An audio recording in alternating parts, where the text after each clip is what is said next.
Welcome everybody. I'm so excited to join you guys today. I'm so glad you took a couple minutes out of your day to join us for today's webinar, which is leveraging on-site marketing to increase sales. So we're obviously going to be talking about things that you can do on your actual website to increase the revenue that you guys are seeing. So a couple quick notes here before I jump into the introductions here. You see the hashtag on the screen, Ad Shoppers Now. If you want to live tweet along with us and participate, you can use that hashtag on Twitter and we will respond and interact with you guys live here. Also, kind of in a similar vein, if you guys have any questions throughout the entire webinar, please don't hesitate to drop those in the chat or the Q&A box and we will handle those all at the very end. And with that said, let's go ahead and jump into it. My name is Peter Messmer. I am the Director of Growth here at Ad Shoppers, and joining me today is Seth Rand, the founder and CEO of Rand Internet Marketing. So we're both really excited to be here and really looking forward to this. So quick, before we get started here, I wanted to give you guys a preview of the agenda and the on-site marketing topics that we'll be covering today. So we've got referral programs, newsletter subscriptions, social sharing, smart promotions, content, SEO, reviews, reward points, and conversion optimization. So as you can see here, we have packed a ton of value across different topics into the webinar today. So there's a lot to cover, and I hope you guys are paying attention, take some notes, because we're going to be sharing a lot of really great information for you guys. And before I can jump into the webinar, I have to tell you guys a little bit about Ad Shoppers so you could get a feel for who we are and what we do. So what we do is we help track and optimize the shopper journey. So our platform is built around increasing what we call the average revenue per visitor. So we have a platform of a little over 10 apps, and everything we do helps you either generate more sharing, capture more emails, or drive more conversions, or generate more referrals. We have a little over 10,000 clients or websites using us worldwide, some of which you can see there on the screen. And on the left, you can see a little bit about the fun stuff we like to do both in and out of the office.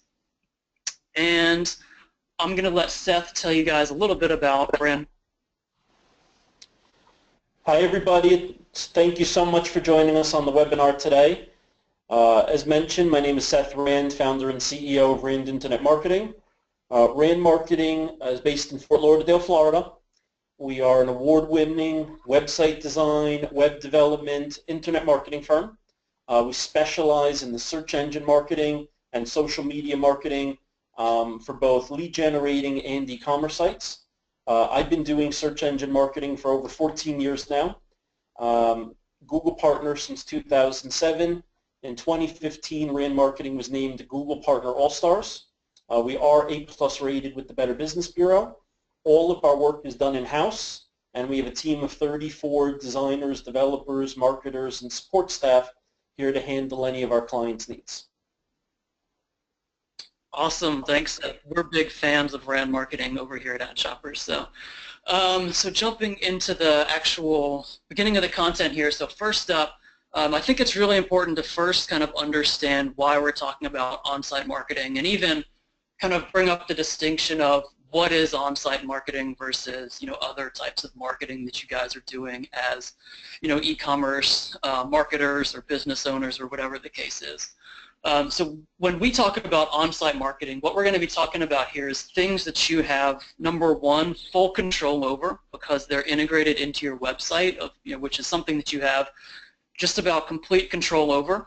So things like off-site marketing, so maybe things like ads or things that you're doing on your social pages. So things that are off the site you have a lot less control over. So that's one reason why doing a lot of this on-site marketing is so important, because it's stuff that you have control over and you don't have to worry about some other company or platform pulling out the rug from under you. So you have a lot more control over this stuff. So also the other big key here is usually your website, for the most part, it tends to be the bottom of the purchase funnel. So where people actually, they make the transactions and they make the purchases on your website. So again, something that you have full control over, and then when we can do marketing around that, it's going to be a lot more powerful, and you can see returns a lot quicker than if you're doing things like trying to focus on generating traffic from other sources or channels that may take a lot of time to build those networks and those relationships. So couple reasons why on-site marketing is really important. So obviously we're going to be talking a lot here about optimization, and the main thing with optimization is always conversions and conversion rates. So that's one of the biggest things we want to focus on in on-site marketing, and we have a lot of things that we're going to show you today that can really help with conversions and conversion rates. So that's really the biggest thing that we're going to focus on with on-site marketing. So definitely pay attention for some of the stuff we have around conversions, because there's a lot of unique stuff in here that you might not see somewhere else. So another reason why I'm really excited to present some of this stuff. So first up, on our side, I want to talk a little bit about referral programs. So you guys have probably seen referral programs becoming a lot more popular nowadays. I think we've all probably been familiar with one or interacted with one through one of the most popular programs like Uber, Groupon, Living Social. A lot of those companies have really popularized the concept of referral programs, and then a lot of the smaller retailers and websites are picking up that concept and really leveraging it. And there's a reason referral programs are so popular now, and it's really because number one, they work, but number two, they tend to work really well on as far as the economics of how they work too. So this is definitely one kind of a on-site marketing campaign that's really important to think about and consider integrating into your site. So the theme here is going to be all about getting your customers, especially your most, your happiest, most loyal customers, to, eventually end up referring new customers, which is a much, better way to acquire customers versus, advertising or, other channels where you're, bringing completely cold traffic in, versus with referral marketing, that traffic that's coming in is much warmer, and I'll talk a little bit about that. As we go through here. But number one, so there's a couple of main reasons why referral programs can be so powerful, and some of them are obvious, some of them are not so obvious. But number one here is going to be around customer engagement. So if you take your customers, even your most loyal customers, so here we're talking about people that have already bought from you, right? So they're already your most valuable segment of your list, and even some of your MVP or VIP customers, the ones that really buy all the time. You take this group of people, and maybe you have people that only buy once a year on average, or maybe it's someone that's bought one time and they haven't bought again because they just really haven't had a reason to, or you're not really top of mind anymore. Well, introducing the referral program is not only a way to generate new customers from those referrals, but it's a way to keep you guys on the top of mind of the customers that you do have. So if someone buys once a year on average, and you introduce a referral program, halfway through the year, now they have a reason to come back to your site, and maybe they'll realize all of a sudden they need to buy something else from you, and now they're buying more often, than they used to, as a result of having the referral program top of mind as another reason to come back and interact with your website, your brand, check out your products and stuff like that. So that's one big reason that referral programs are something that's really beneficial to look into. So number two here is all around trust and social proof. So I talked a little bit earlier about when referrals come in, it's going to be much warmer traffic, and they're going to be much more receptive to your products and your messaging because they were introduced to you by a friend, rather than a completely cold traffic source like running Facebook ads or banner ads or ads on Google AdWords or something like that. So it converts much higher as a result. So that's another reason why it's so powerful for new customer acquisition and conversion. And then lastly is going to be around repeat purchases. So there's a couple ways that this actually has plays in here. So number one is going to be around that increasing repeat purchases from the people that are already customers. So I talked about that a little bit already. And number two is going to happen because people that come in from referrals tend to be more loyal. And they tend to have more repeat purchases than people that come from other channels. So I have a couple numbers here to illustrate some of the points that I just mentioned. So I'm throwing a lot of numbers and stuff on the slide right now, so don't get overwhelmed. We'll handle these one by one, and they're really not too complex anyway. So number one is that shoppers are 4 times more likely to buy when referred by a friend. So again, I've already touched on this a couple times, but the central theme here is trust and social proof. So because you trust your friends more than people that you don't know, or even worse, ads. A lot of people don't trust ads. People are much more likely to buy. So number 2 here is this kind of makes the case for offering a referral program where you're offering some kind of an incentive when someone refers a friend. So about 50% or half of all people are more likely to make a referral if they're offered an actual incentive. So this is why most people set up the referral programs where it's refer a friend and get a coupon or a discount or a free gift or something like that. There has to be some kind of an incentive there for the program to be most effective. So next up, number 3 here is that referred customers are 18% more loyal. So that kind of ties into the point on the last slide about increasing repeat purchases. So the customers that come in through refer a friend are going to be more loyal, which means they're going to buy more down the line after that first purchase. And then lastly, friends and family recommendations impacts 86% of purchases. So again, hovering around the same central theme here of trust and social proof. When you kind of combine all of this, you can see why referral programs are so powerful. So obviously friends and family recommendations have a huge impact on purchases. Refer a friend or referral programs is a great way to kickstart this and get more of this impact happening. So if we take this kind of a different approach, let's put all the numbers and all the words, to the side and really think about this like an actual consumer, rather than thinking about this as a brand or a retailer or a merchant. If we simplify it, it kind of makes a little bit more sense. So there's 2 screenshots up on the page right now. If you don't have this full screen, you might want to make it full screen so you can see this, see the words and stuff. But essentially here, this is comparing and contrasting a Facebook share coming from somebody that's a friend that you know, like, and trust. We're just going to assume here in this example that you're friends with me. And then on the right, this is an example of like a Facebook ad where it's coming from some brand or some company that you have no idea who they are, and their message is just around buy something from us. Like, which one looks more trustworthy? Which one looks like something that you're more likely to take advantage of or take action on? The first ones, it's a personalized message coming from a friend, somebody that you already know, and explaining how I get all my really great deals. On the right, it's just a generic kind of brand message. An ad, it's obviously an ad because it says it's sponsored here, and that you don't like this person, or sorry, that you don't know this brand yet. So which one here is more trustworthy to you? I think just about all of us would agree that the one on the left is more trustworthy, and it's something that you're more likely to take action on. So this is the power of generating more referrals through something like a refer a friend client, or sorry, a refer a friend program. What I was going to say is this is actually a client of ours, so it's kind of a real life example. So with that in mind, once you kind of make the decision that a referral program is something that you can really benefit from, here's a couple tips on actually making the most of a referral program and having it be as successful as it can possibly be. So a couple steps here.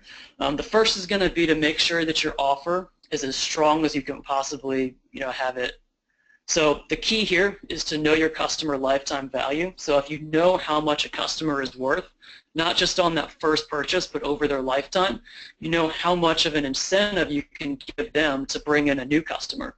So if you know your average customer, or let's say you don't really know your customer lifetime value, so maybe your conversion rate is 2% and your average order value is $100, you might think your average customer is worth about $100, but if you don't really know the full lifetime value of that customer, you might think you can only afford to offer that person like a $5 or a $10 coupon, but if you know that customer tends to buy twice a year for 3 years on average, then that's 6 times as much the value. So now this person's worth about $600, and now you can see where you can spend a little bit more to create a better offer for these people as part of the Refer a Friend program. So you really want these to be as compelling as possible. Don't be cheap, don't be stingy. These are your customers. They're your biggest advocates. They're people that already buy from you. So it's worth really investing in them to kind of mutually invest in you. And the other reason for this is, like I mentioned, Refer a Friend is becoming really popular. So there's a lot more competition among referral programs. So you really want to have your offer stand out. Be creative. If you can think of something better than like a free gift or a coupon or something like that. And that's going to drive more participation too, because not only do you have to compete with your traditional competitors, but you have to compete with their Refer a Friend programs as well. Number 2 is going to be to make sure you have a big launch. So once you have a program up and running, you've got a really great offer, you want to kickstart it with a bang. So things you can do here, send out maybe not just one, but a couple emails to your list, especially your VIP customer list. Make sure they're aware of it. Make sure it's highly visible around the site. So link to it in your header, footer, in your My Account section. You could even integrate some pop-ups or other things across the site that promote the program so everybody's aware of it. We also recommend being fairly aggressive with your Refer a Friend program post-purchase. So integrate an email after someone buys and make sure they're aware of Refer a Friend. Integrate this into the checkout success page so they're aware that it exists. So really be aggressive when you're launching your Refer a Friend program, because this can make the difference between success and not so much of a success with referrals. And then lastly is going to be to continue marketing your referral program once it's already up and running. So if you have it, you launched it with a bang and you've got some initial traction with it, you're going to need to keep marketing that program. So a couple things you can do here are some of the things I mentioned already. So integrating it, maybe an email after someone makes a purchase, making sure it's highly visible in the My Account section and the checkout success page. You can also do things like maybe include a little insert or a flyer in the actual boxes that you ship out to people so that they're aware of the program when they get their package. You can also do things like, if you, in your customer service reps email signatures, put a link to the Refer a Friend program, so customers asking questions can see that so they're aware of it. So really continue to market it once it's already live and up and running. And then a quick stat here. So our successful clients see on average about 35 sales for every 100 successful referrals. So you can see here that this conversion rate is really, really strong, and we've already covered why that's so strong, but kind of a little data point to show what kind of results you might be able to see if you do have a Refer a Friend program up and running. So here's a quick success story here with a client that's using our platform. So Haynes set up their Refer a Friend program about a year ago, and within the first 2 weeks of that program being live, they'd already made back their entire investment. And then, like I mentioned, it was a year, so it's been about a year since then. So you can kind of do the math as far as the return that they've seen since then. You can kind of get a look for what they've done with their program here. So they did 20% off for you and 20% off for your friends. That's the way they structured the program here. So a pretty generous offer for both you and the person, people that you refer. And that's kind of a quick look here at the landing page that they've set up. So pretty cool success story there. Let me go ahead and move on to newsletter subscriptions. So obviously, your email list is going to be one of your biggest sources of growth and where a lot of your sales come from. So many people don't buy on the first visit, but if you can grab their email address, then you'll have a much bigger chance at turning them into a customer down the line.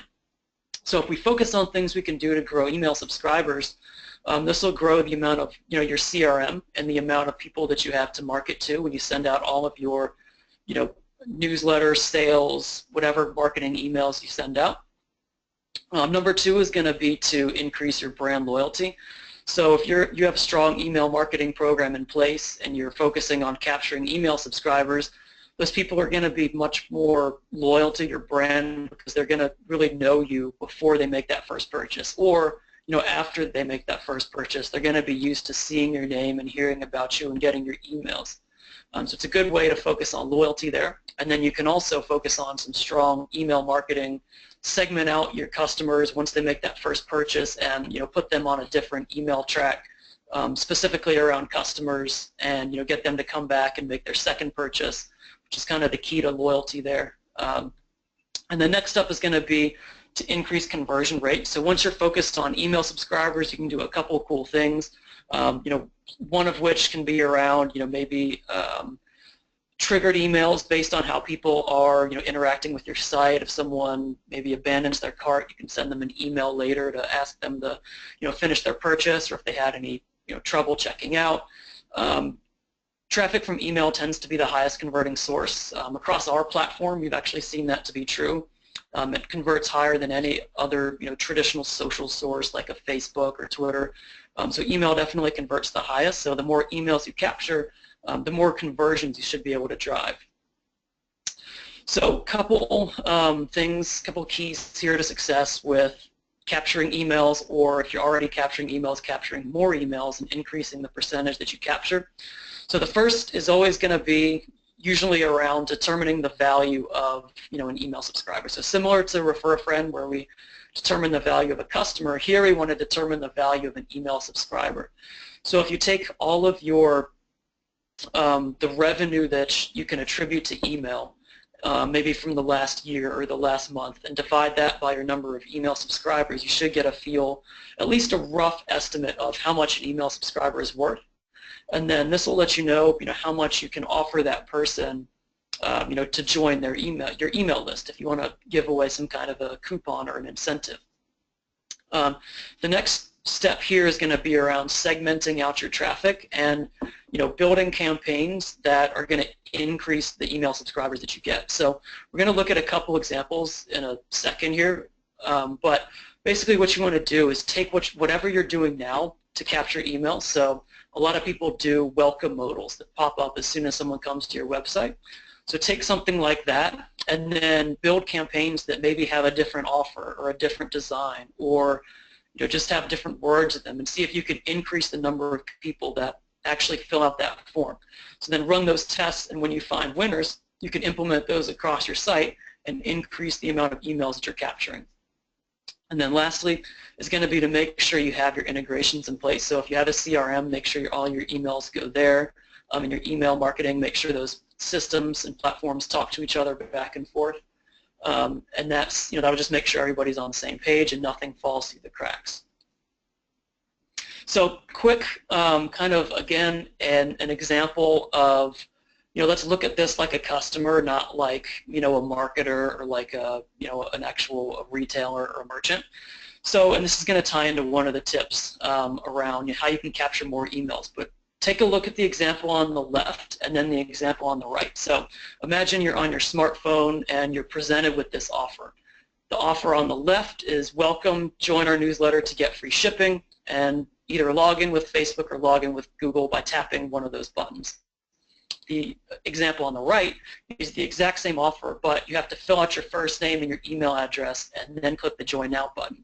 And remember, keyboards on mobile phones are really cumbersome, and it's really easy to either mistype something, or it's really just kind of a pain to type something out in the first place. So in this example, this is an example of what I just talked about, where you could test these two against each other and see which one has a higher conversion rate. So we've seen almost unanimously across the board that offering something like social login, especially on mobile, helps increase the amount of people that are actually filling out these forms, which means you capture more information, more email addresses. So really something to keep in mind there, and something that's worth testing out. So kind of a quick tip that you can take away, offer social login here instead of, or in addition to, the traditional form fields, and you should see a higher conversion rate, especially on mobile. So here's a quick success story from our platform. So one of our clients, Savannah Bee, this is their #1 source of email capture. So as soon as somebody comes to the website, we pop up this box here, and what you'll see when you take a look at it is it's really customized, and it matches the design of their look and feel. So it doesn't look generic at all. A lot of people just have really plain, boring pop-ups, and something like this integrates with, it kind of matches their brand, so it looks a lot better. It doesn't look like an ad or anything like that. So this one modal here that we're looking at accounts for more than 50% of the emails that they capture. So make sure you're testing out stuff here as far as how you're capturing emails. Next up is going to be social sharing. So this is a really good way that we can take the existing customers, existing traffic, and turn that into new traffic and new customers, is by really focusing on getting people to share out either products or sales or anything socially. So quick scenario here before we even look at some of the tips. Again, let's look at this like a customer. So if you're in this shopping cart and you're about to check out, and you see that checkout button on the bottom left, right above it, your eye kind of is drawn to this button that says share for 5% off. So would you share out this offer? I think a lot of us would, or most of us would. And so the idea here is that social sharing doesn't have to be just a couple sharing buttons that you add to your product pages and then you're kind of done with that. It's just something that you feel like it's a box that you have to check. We can actually leverage social as more of a campaign-based leverageable tool like this, and actually have some strategy behind it, where we're integrating it into the checkout flow here, and you'll see both higher shares and higher conversions as a result. So I kind of already mentioned number one, so we want to focus on sharing here so that we can generate more referral traffic. Number two here is one that's really not very apparent until you kind of learn how this works a little bit more. So getting people to share out can actually grow your CRM or capture more emails for you guys. And the way this works is if you're using a platform like Ad Shoppers, so I guess a quick plug for us, but what you can do is actually capture somebody's email address after they share out on Facebook. Let's use as an example, because the way we set that up is they share out through the actual Facebook app, and once they approve the app to share, then we're able to capture that email address and pass it along to either your CRM or your ESP or wherever else you want that email to go. So it's a way to do kind of kill two birds with one stone. So kind of a quick little hack there that's a great way to capture more emails. And then number three is going to be to capture better social analytics. So if you're using a platform, again, like ours, we can kind of pick up a lot of data based on how people are sharing out. Can show how much revenue is coming from all that sharing. So it's a really good way to learn a little bit more about your audience and figure out if this stuff's working. Quick tip before I move on here, especially with Facebook, we found shares to be 340% more valuable than likes. So if you're wondering, should I put sharing buttons on my pages or should I put like buttons, we would always say put sharing buttons rather than likes. So quick tip there. So a couple steps here to having success with social sharing. So number one is going to be ad tracking and analytics to get that stuff in place so that you really know if it's working or not. So I've mentioned us already. We can definitely do this. There are other providers out there that do sharing and analytics. You can easily find those on just search on Google for things like social analytics if you don't want to look at our platform. But that's really the first step, is just get that tracking and analytics in place so you know if it's working. Next up is going to be one thing you can do here if you really want to make sure that you're generating not just the most number of shares but the most number of conversions, is you can test out a couple of different button designs against each other, or even locations maybe on the product detail page. So you could test out having buttons under the image, under the add to cart button, under the product title. All of those different locations can be tested against each other to see which ones produce the highest amount of sharing. So definitely, do that if you're wondering, where should I put my sharing buttons? That's what we recommend is the first step there. And then lastly, if we can actually, tie that sharing action to some kind of a reward, then like we saw in that first screenshot I just showed where you could share for 5% off in the cart. If you can integrate something like this across our entire network, we see sharing go up by 191%. On average. We actually see numbers much higher than that depending on how much, what the offer is that you're giving away. So that's a great way to leverage more sharing here. And then, like I mentioned, it can also help drive conversions a little bit if you have this integrated into the checkout flow where people can share out, get a coupon, and then buy. So here's a quick kind of success quote for you guys from someone that we set up with. We added the sharing buttons and we added a social reward. If you look at this screenshot that's on the page, it's a little small, but if you look at the left part of the page, you'll see the sharing buttons, and then in that red little tag, I'm not sure if you can read it, but it says 20% off, and it points down to the sharing buttons. So this is an example of incentivizing those buttons like I just talked about. So you can kind of see you can read the quote. It's on the page. I'm not going to read out the full thing, but basically, they really loved how having this stuff on their site helped them better understand who their customers were, what they were interested in and interacting with, and really what their level of engagement was with their products and their brand. And then once you know this stuff, you can really act accordingly, so kind of where you're falling short and what needs work. So a couple benefits there to focusing on social sharing. And then lastly is going to be smart promotion. So I know this one may sound a little abstract, but what we're going to be talking about here is basically what you guys are doing to convert people while they're on the site. So most of the stuff is kind of might be what you guys are running through things like modal pop-ups now. So when someone comes to the website, you might offer a modal. When someone is in their cart, you might offer a modal, or some of the messaging that you have integrated at each step. So I have a couple like visual examples a little bit later, so if you're a little bit more visual, don't worry. And if you just want to see this stuff, we'll take a look at that. But what we can do here is we can integrate things like personalization, segmentation to increase the conversion rates that we're seeing at each step. So someone first comes to your site, you want to maximize the conversion rate to an email subscriber, and then once someone subscribes to your email, for that person you want to maximize the conversion rate to a customer. So all these steps along the way, you want to integrate the conversion rate. So the way that we're kind of doing this, and this is kind of the next level here with conversion rate optimization, is it's all around personalization.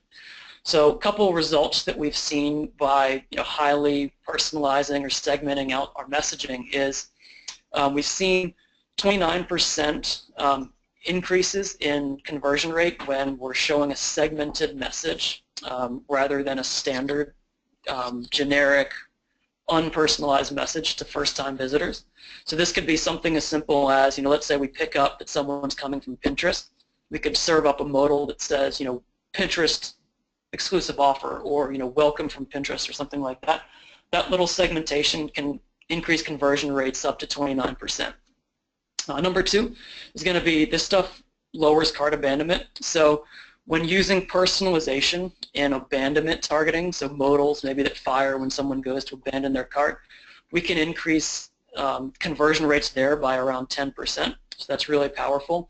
And then lastly is email captures. We've seen increases of up to, or even over in some cases, 600% by adding in personalization. And this is going to be, or the reason for that is kind of a little bit of what I touched on earlier, where we're able to identify personal information from sources like social login.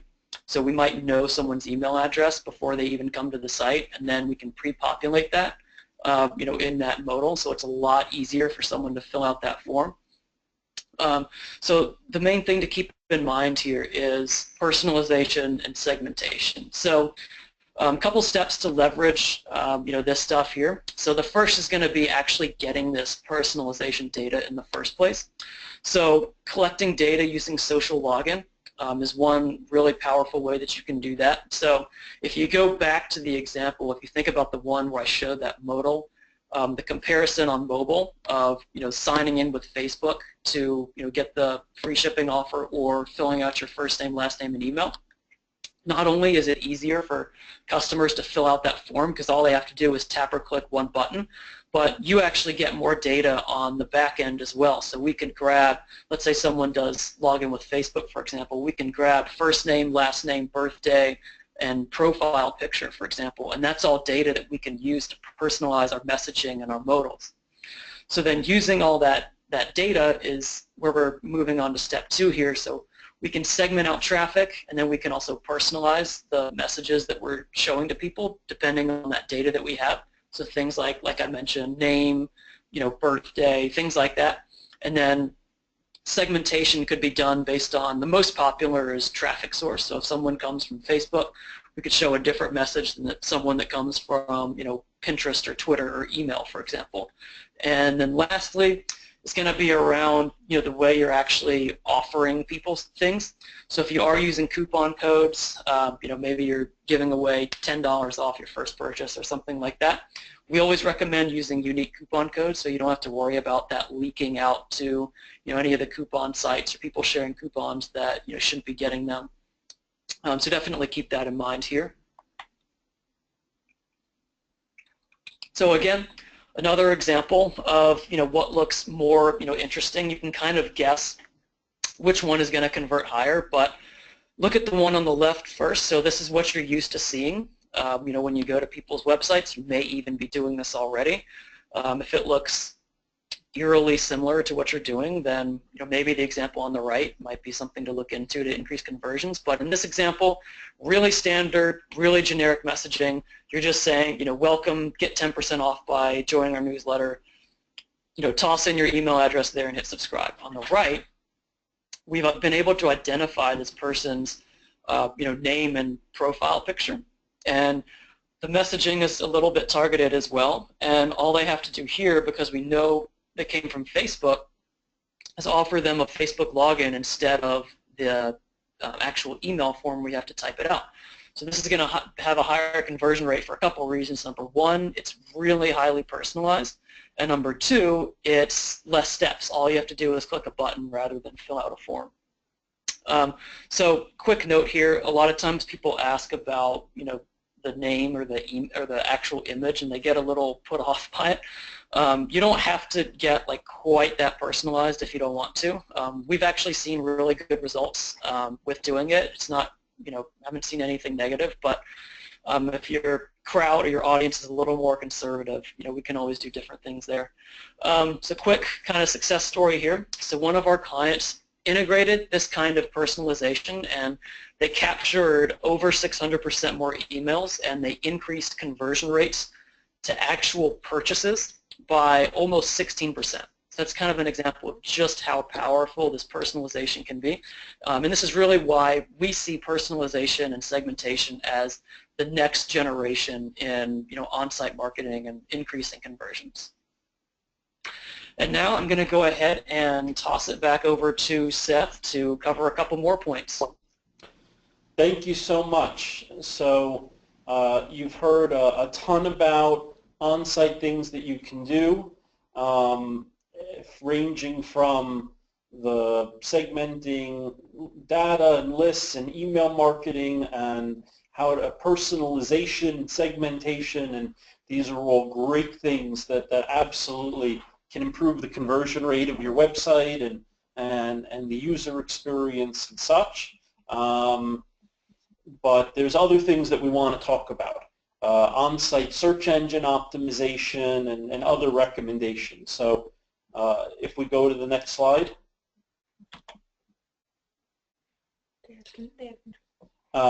First we're going to talk about content optimization. When you have content on your website, there's many things to think about in terms of how do you improve the user experience, how do you improve your organic search engine rankings, how do you increase your conversion rates. For me, I always like to start with research. First, what are the keywords that you're targeting? What are people searching for? I typically use the Google AdWords keyword research tool. If you just search Google keyword tool, it'll come up. Free tool from Google, put in some ideas of keywords, set some of the parameters and hit get ideas, and Google will tell you over the last 12 months what's the average monthly searches and give you some ideas of what are the most searched items. You can sort by search volume and really get some additional ideas. I also like to do competitor research. What keywords are your competitors targeting through SEO and pay-per-click that you might want to include within your content. I typically use SPYFU, S-P-Y-F-U, and iSpionage as the two websites to do my competitor research. You also want to have unique, fresh, quality content. This can be within an on-site blog, maybe something that's RSS feeding into the footer or into the homepage. You can add location pages or service pages or other content through the CMS of your website, but definitely you don't want the website to seem stale. Otherwise, why should a user come back more often? Why should Google come back and crawl your site more often? You definitely want to consider the internal linking.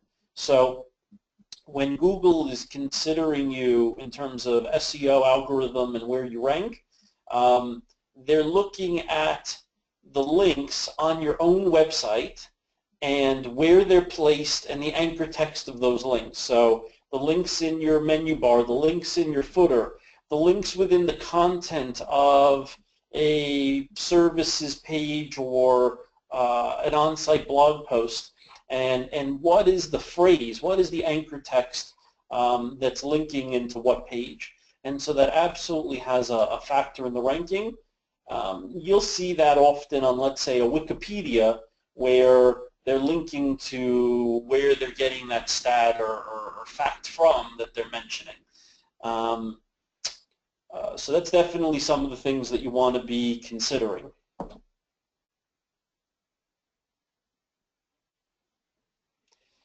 When thinking about the off-site SEO, things that are happening off your website to help Google rank your site higher,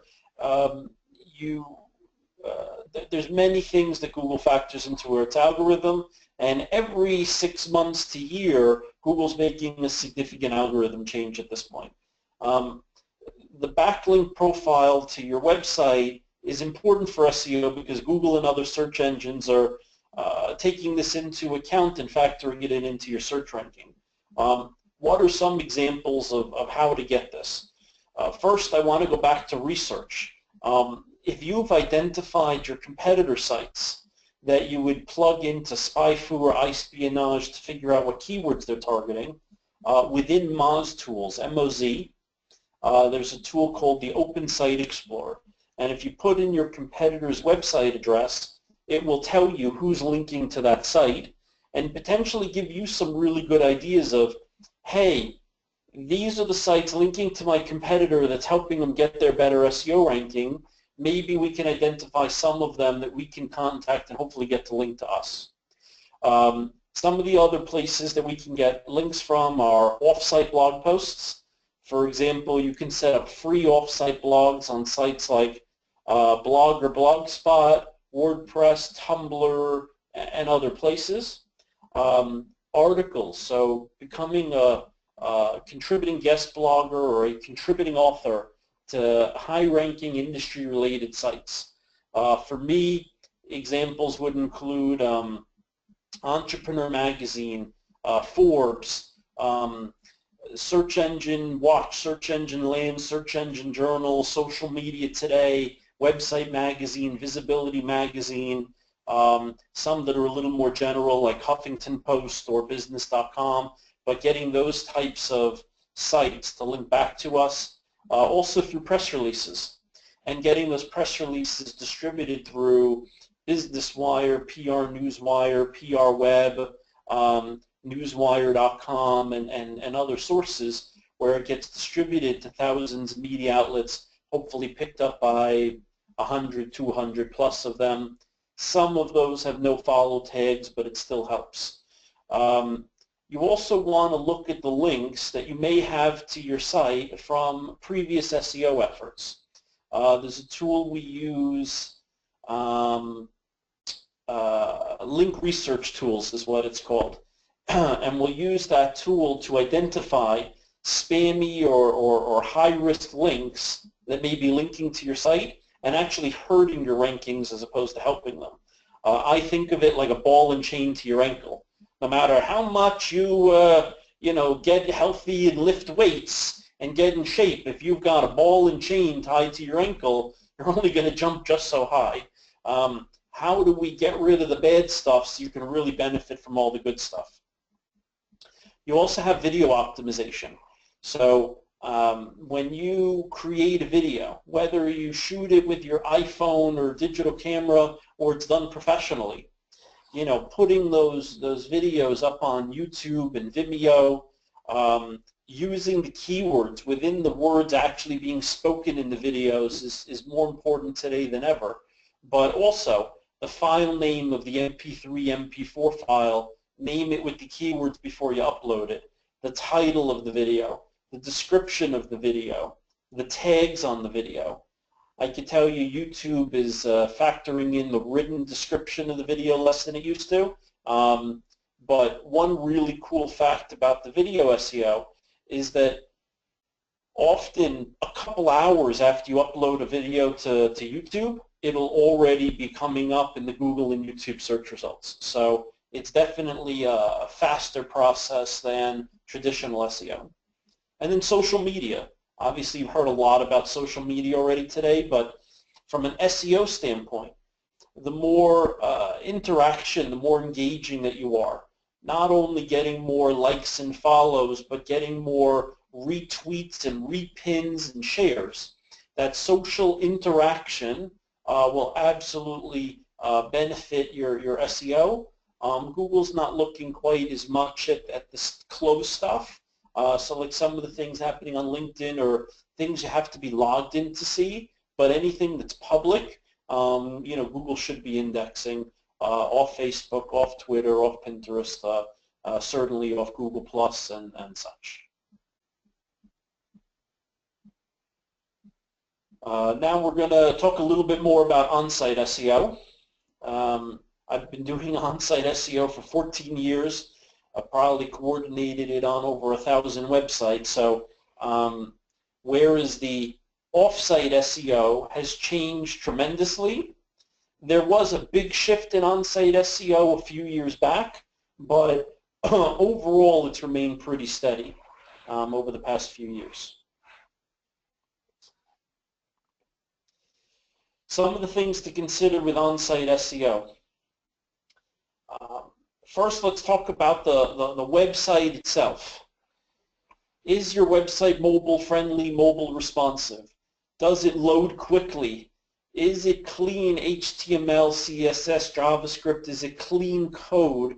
So when Google goes to crawl and index the site, it likes what it sees, it's mobile friendly, it's fast loading, crucial. The domain name. How old is it? How long have you owned it? When does it expire? Again, less valuable today than it used to be, but still, don't renew your domain name for 1 year at a time. GoDaddy will usually allow you to renew a domain name for up to 9 years. I'm sorry. And for the $8 to $12 a year that it might cost you, and you're going to spend it at some point anyway, why not just spend $100 or less and renew the domain name for the maximum period of time if it's going to make the site and the domain look more reliable and credible and established to Google and help improve your SEO rankings even by 1 or 2 positions. And of course you want to look at the use of keywords both in the content like we talked about earlier, but also as well as in the anchor text of the links, but also in how it's used behind the scenes. How are the keywords being used in the URL structure? So don't name the page page2.html. If it's making it up, let's say it's life insurance, label the page lifeinsurance.html. The title tag of the page, the meta description on the page, a simple meta keyword. Google doesn't value it nearly as much as it used to, but me personally, I still like to put a meta keyword tag. The header tags on the site, H1, H2, all the way through H6. Only use one H1 tag per page. Use variety throughout the site, but you know, when Google comes to the page to start looking, it's going to look at what's loading in the code, and at the top of the code, the URL title, meta tags, heading tags, and those factors.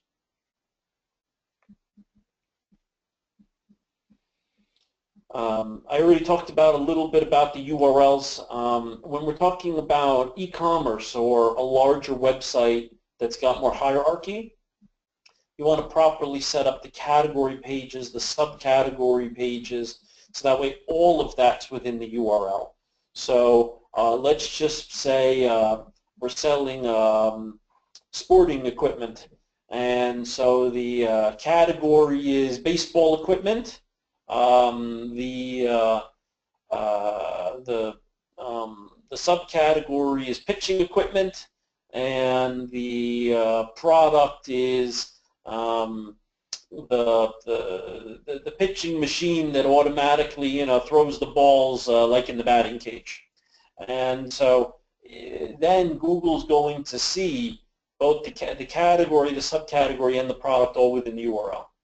Something that a lot of people forget is the images. And so what's the file name of the image? When you take a picture with your phone or with your tablet or with a camera, it gives it a generic file name. DCS02136.jpg, whatever. Rename it to use the target keywords within the phrase, within the file name.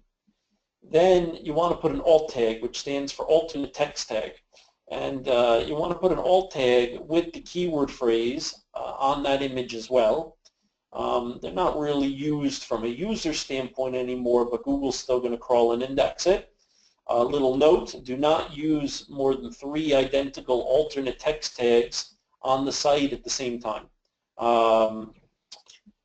Another point I didn't talk about on the content. When we keep talking about unique, fresh content, but you specifically do not want to use any duplicate content. That'll absolutely hurt or hold back your SEO results. The site that I like to use to identify if any of our content is duplicate content is called copyscape.com. COPYSCAPE.com. It's free. If you're going to use it a ton, it's got a small fee, $5 or $10, but for an end user, it's typically free.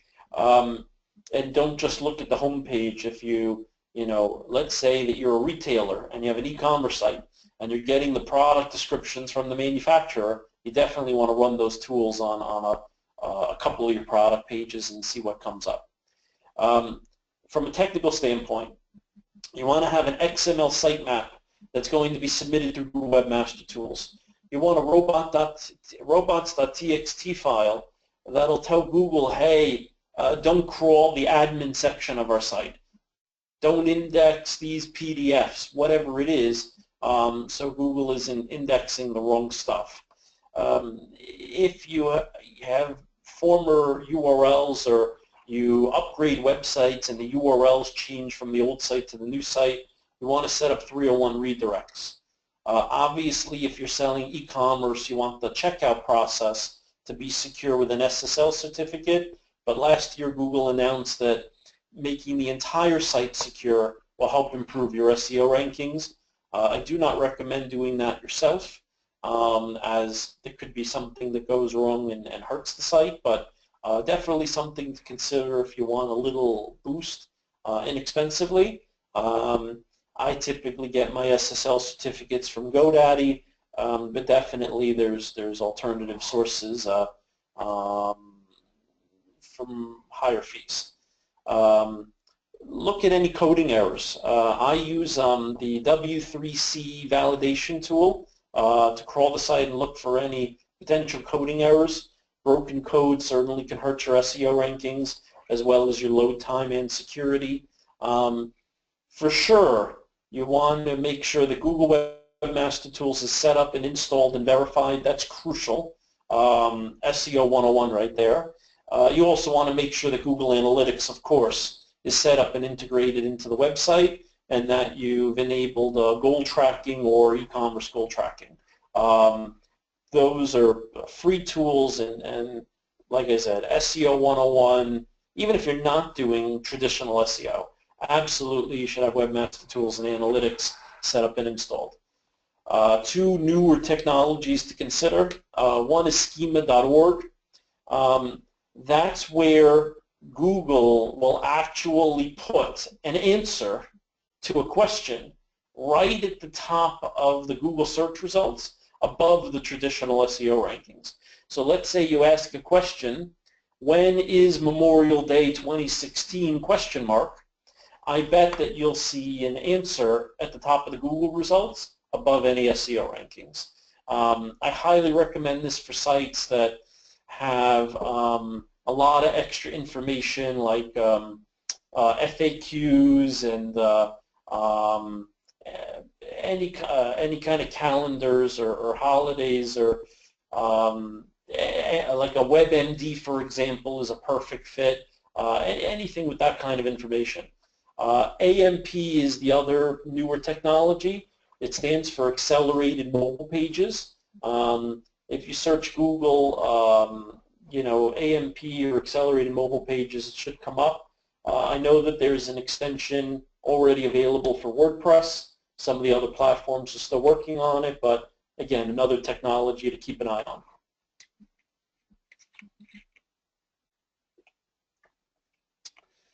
Next, we're going to talk about reviews. Reviews are very important. You know, some of what you heard about from ad shoppers earlier in the webinar is, you know, when people are socially sharing your content, somebody you know is recommending this company, this product, this service, you're so much more likely to purchase that product or service. How many of you, before trying out a new restaurant, are going to look up the reviews on Google, on Yelp, or somewhere, or before staying in a hotel might look at TripAdvisor or another similar type of site, hotels.com or somewhere, to look at the reviews and ratings before choosing a hotel. Definitely an important part of the buying process, and we're going to talk about some of the specifics with it next. On-site and off-site reviews don't just factor into your online reputation management strategy, but they should also factor into your SEO strategy. In addition to collecting company and product reviews on your website, you should strongly consider maintaining company profiles for collecting reviews on these third-party sites. So when somebody searches Google for your company name followed by the word reviews, what comes up? Typically, what's going to come up is your Google My Business results, because you're searching Google in this case. Those are the reviews that feed into Google Maps as well. Yelp is very big. Yelp is also what helps drive the Bing local results. But definitely, you know, high ranking, a lot of traffic, especially in restaurants or some other industries. Yahoo Local, Facebook, Yellow Pages, and the Better Business Bureau. You know, to have an A or A+ rating, to be an accredited business with the Better Business Bureau, definitely helpful. But getting these reviews is crucial. But that isn't the whole process. Again, very important, something you want to be conscientious of, and using your social media to help get those reviews. Using your email marketing to help get those reviews. Integrating into your website a process for getting those reviews. In the email follow-up or order confirmation, on the thank you page of the website, all different ways of trying to help cultivate those positive reviews.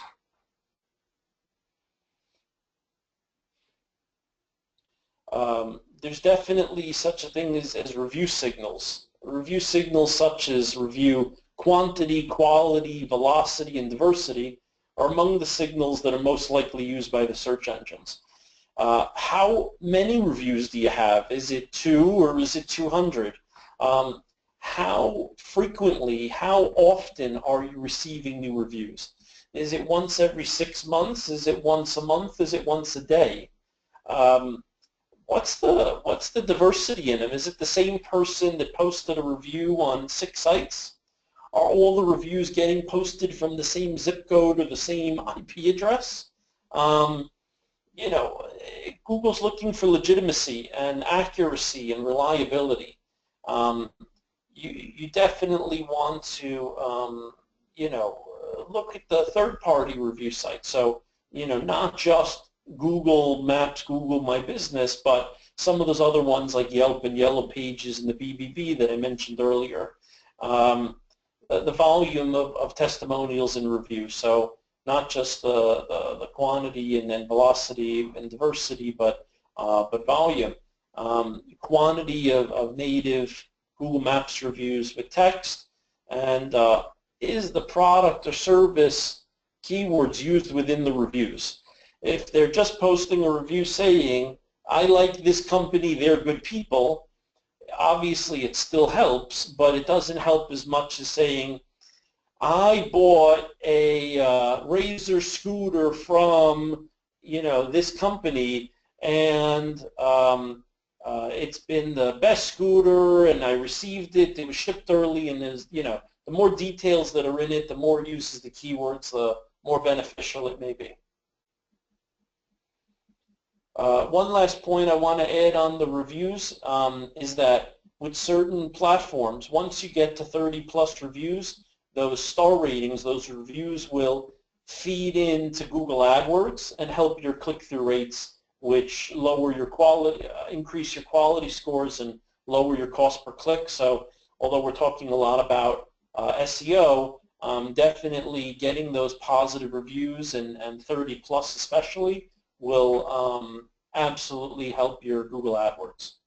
Next, we're going to talk about conversion optimization and conversion rate optimization.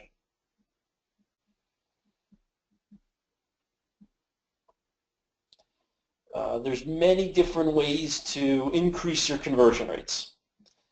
Here's a few bullet points that we put together to share with you.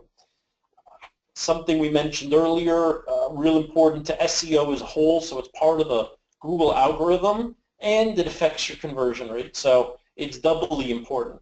Ensure your website is mobile friendly, mobile responsive, and it loads quickly. If your website is not mobile friendly, if it takes too long to load, both Google's not going to rank it as high, and even if you get direct traffic or through Google AdWords or other sources, it just won't convert into leads or sales at nearly as high of a rate. Generating those online customer reviews that we already talked about. If a friend or a family member or an influencer has posted a positive review, you're definitely that much more likely to convert into a lead or sale. Have trust factors visible within the site. So are you an accredited business with the BBB? And are you A+ rated there? Is your site secure? Are you a member of professional organizations or associations? Have you won any awards? Are you certified or licensed in your industry? All these things can increase your conversion rate. Just be careful not to add too much and too many images, as that can affect your loading time. Have a clear call to action. What do you want? Do you want them to call? Do you want them to fill out a form? Do you want them to make a purchase? Push people in the direction that you want them to go. Have a clear call to action. Definitely implementing videos is more subjective. Some cases it works great. Some cases it doesn't make a big difference. But if you have a more complicated product or service or business model for people to understand, a video can absolutely help explain that to them in a way that will get the message across a lot better than hoping that they read a whole bunch of paragraphs of text, especially on desktops. And the last one point I want to make on the conversion rate optimization, integrating secondary payment methods. So most people have a merchant account, whether through First Data or elsewhere. They have an online payment gateway, such as Authorize.net or USA ePay. Especially on mobile, people don't want to go in their pocket, pull out their credit card, start typing it all in, hoping they're not on a public Wi-Fi at that moment. But if they have a one-step checkout as a secondary payment option using their PayPal account or their Amazon Payments account, they're definitely more likely to convert into a purchase, especially on a mobile device.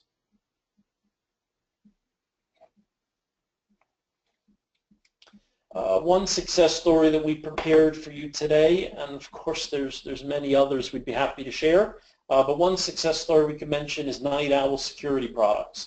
The website is nightowlsp.com. After 1 month of SEO, they saw a 13.5% increase in e-commerce transactions. They saw a 17% increase in conversion rate, and they saw a 20% increase in organic e-commerce sales and revenue that was generated because of it. 1 month is not a long time when it comes to SEO. You definitely want to give SEO a good 3 or 4 months before making some ultimate judgments. But this is one example of a long-term website client for RAND that more recently signed on for SEO in addition to the website design and updating services that we provided and some of the statistics generated through it.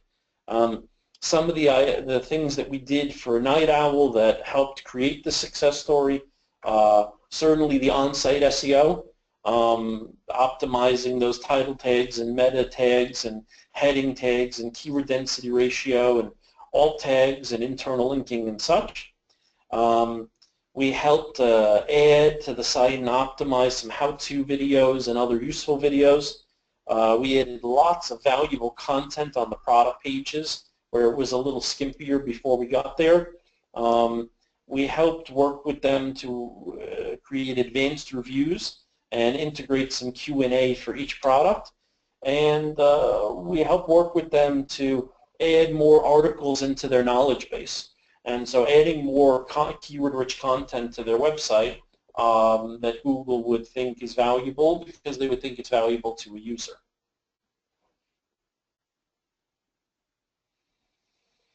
Next, we're going to talk about reward points and another way to increase the retention and referrals and conversion rate on your website.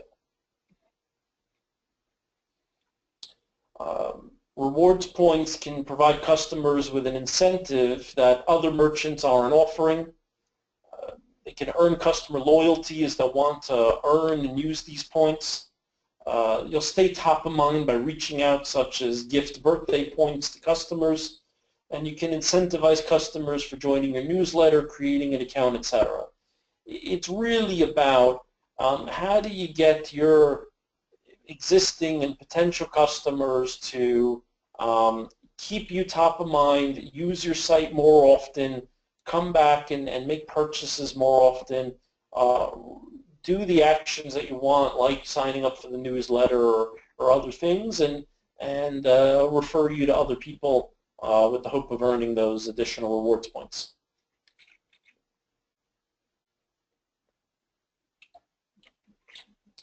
An example of a Magento e-commerce website that we designed and developed where we integrated in the rewards points is Florida State Parks store. I think a shortcut there is flparks.org. But Magento Community Edition 1.9 site, and you can see there in the screenshot that that this particular person for buying this product will earn 1,900 park points, and hopefully because they have those points, it will cause them to come back in the future and make another purchase. Another example is Womashumin, which is a skincare products company, also a Magento Community Edition site. We've been working with them on their website for years, and you can see here a dedicated rewards point page where you can register, you can sign in, you can learn more about how do you earn the points and how many points and what are the different rules and such. Definitely a great example of how you can organize your rewards program and make it really clear and easy to understand for your customers.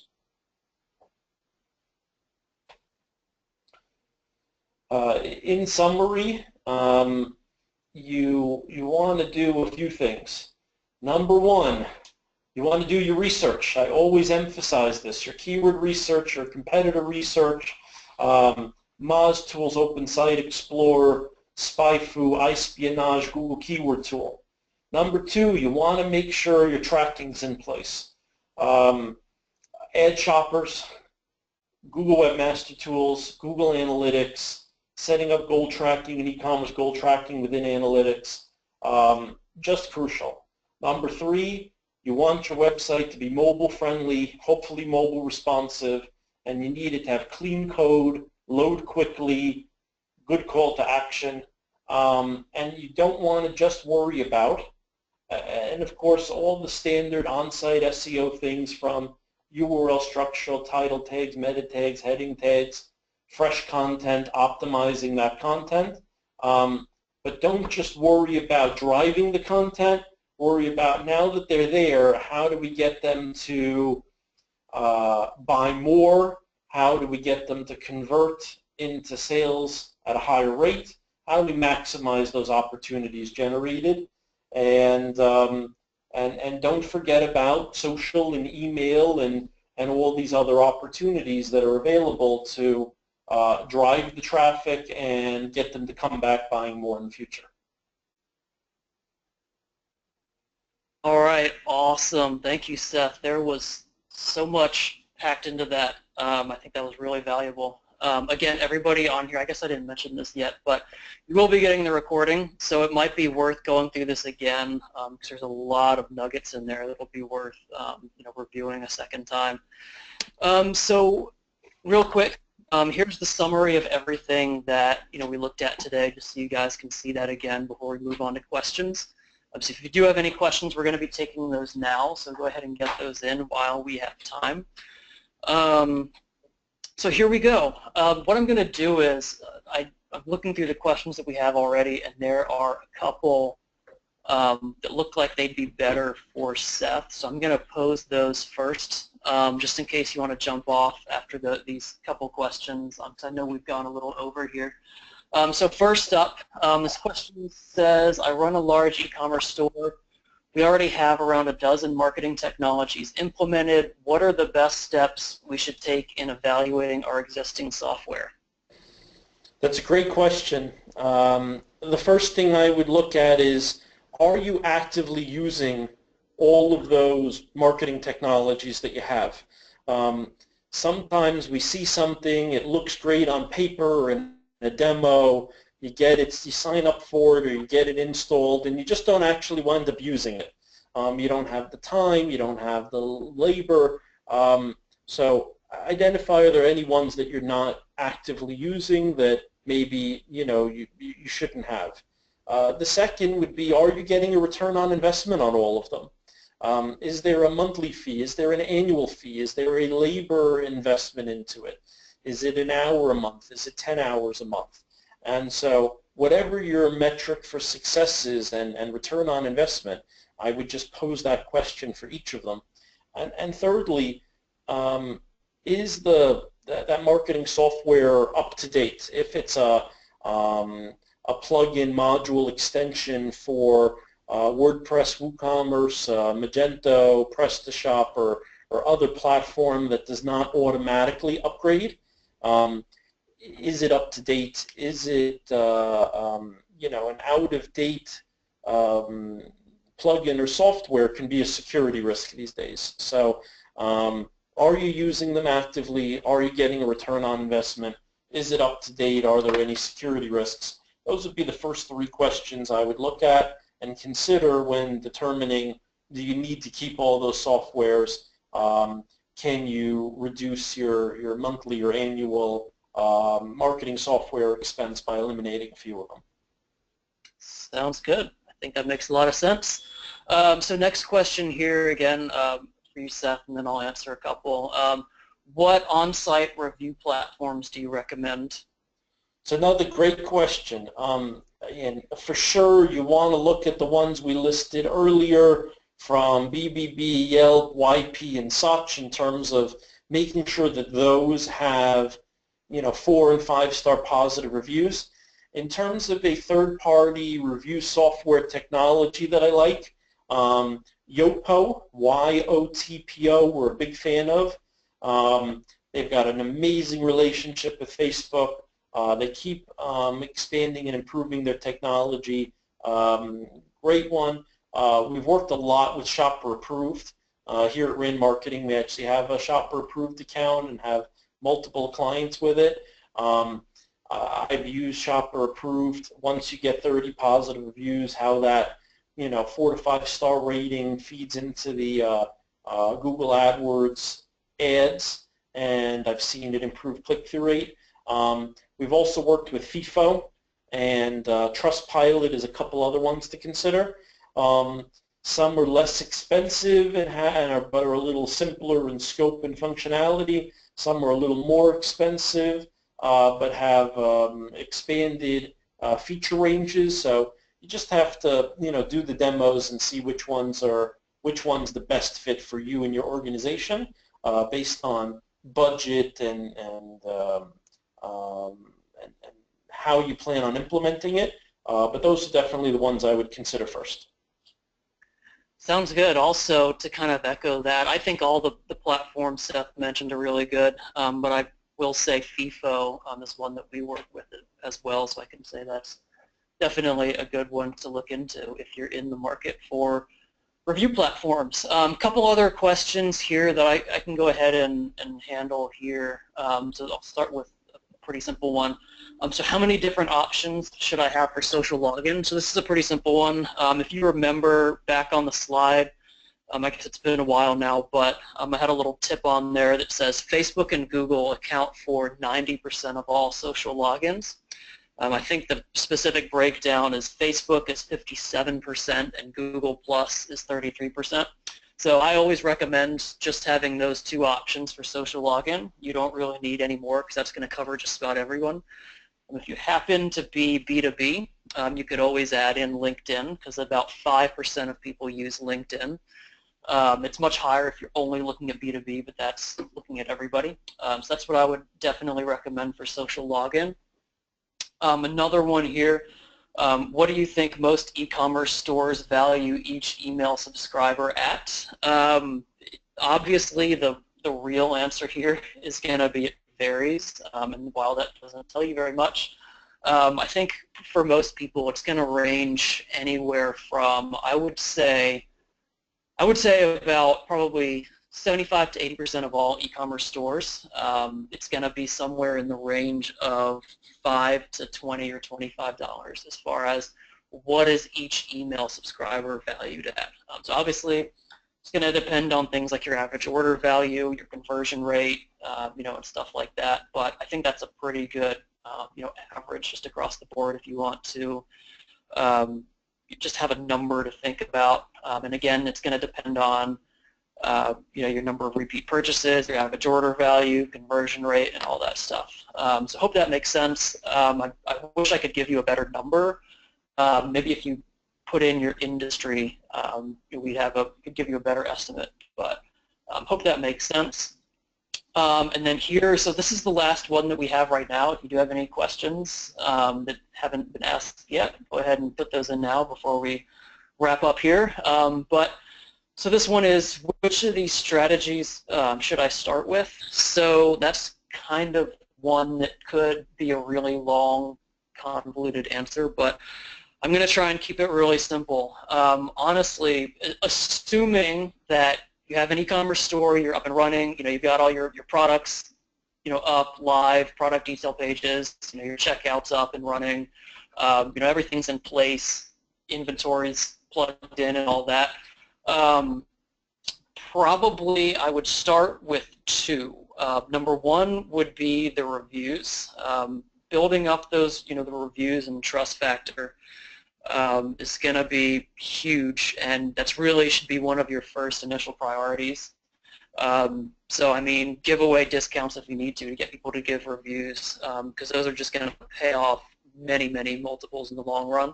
And then number two would be email capture. So if you can figure out how to get people or capture people's email addresses, That's going to help you build up your list. So even if you're starting from scratch, if you can do nothing but build up your email list, maybe you don't necessarily know the best way to get people to buy right now, but if you have people's list, you can email them, multiple times, and, once you figure out your messaging and what works, then, you'll have people that you can reach out to, directly without having to spend any money on ads or anything like that.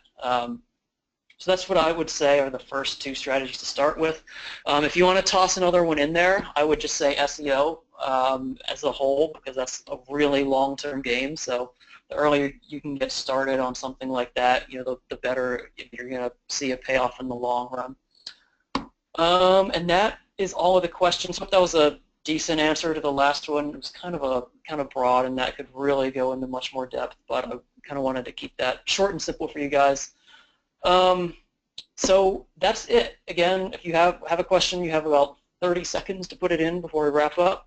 But just a couple things here. So if you are interested in RAND marketing at all, if you look at the screen right now, there's a couple different ways to get in touch. Go to their website, randmarketing.com. Just type it in, or you could probably Google RAND marketing. I'm sure they would show up.